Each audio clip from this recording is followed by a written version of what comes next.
ये question JEE main 2024 के जनवरी session के मैथमेटिक्स के रॉन्ग क्वेश्चन में से थर्ड रॉन्ग क्वेश्चन है। इस क्वेश्चन में मिस्टेक ये है कि डाटा इनकॉन्सिस्टेंट है। इनकॉन्सिस्टेंट का मतलब क्वेश्चन में दी गई दो इंफॉर्मेशन एक दूसरे को कॉन्ट्राडिक्ट करती हैं। व्हाट आई मीन टू से, जब मैं क्वेश्चन करूंगा तो आपको मेरी बात क्लियर हो जाएगी।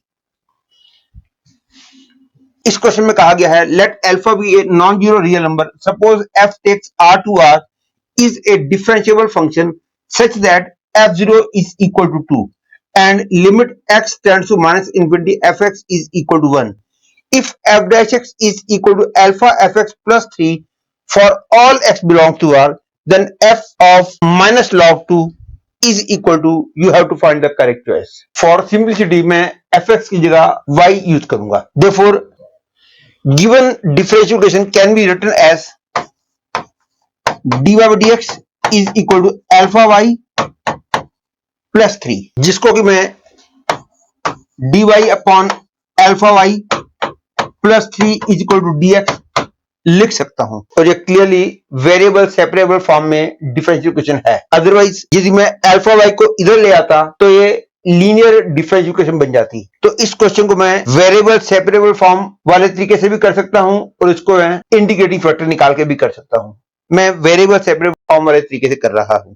तो integrating both sides I get log of mod of alpha y plus 3 1 by alpha is equal to x plus c.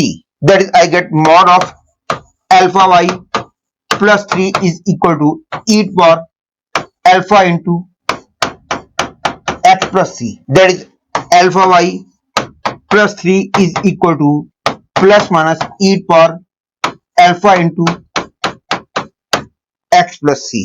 For simplicity मैं प्लस और माइनस दोनों केसेस को अलग अलग लेके चलूंगा, लेकिन कोई फर्क नहीं पड़ता चाहे मैं प्लस लूं चाहे माइनस लूं, दोनों में मिस्टेक सेम है। पहले मैं प्लस वाले केस में दैट इज इसके अंदर लिमिट लेता हूं तो I get limit x tends to minus infinity alpha y plus 3 is equal to limit x tends to minus infinity e power alpha into x plus c। तो क्योंकि y 1 को rent कर रहा था, from here I get alpha plus 3 is equal to limit x tends to minus infinity e power alpha into x plus c। अब यहीं पे जैसे कि मैंने बोला था कि क्वेश्चन में दी गई दो इंफॉर्मेशन एक दूसरे को कॉन्ट्राडिक्ट कर रही हैं, यहीं पे वो बात है। x माइनस इंफिनिटी को रेंट करेगा तो ये माइनस इंफिनिटी को रेंट करेगा यदि अल्फा पॉजिटिव होगा, और ये पूरा इंफिनिटी को रेंट करेगा यदि अल्फा नेगेटिव होगा। दैट इज, ये पूरा जीरो को रेंट करेगा यदि अल्फा पॉजिटिव होगा और पूरा इंफिनिटी को रेंट करेगा यदि अल्फा नेगेटिव होगा। मतलब कि अल्फा नेगेटिव होगा तो लिमिट ही एग्जिस्ट नहीं करेगी। तो we will have to take alpha positive number.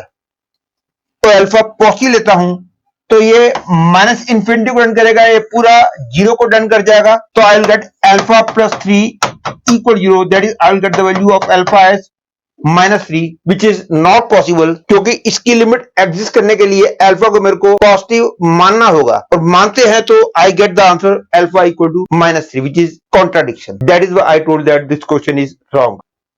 ये तो क्लियर है, इवन इफ यदि मैंने माइनस भी लिया होता तो यहां माइनस होता तो भी यहां -0 आता, तो कंक्लूजन तो तब भी यही निकलता। तो इसका मतलब हो गया कि दिस क्वेश्चन इज रॉन्ग।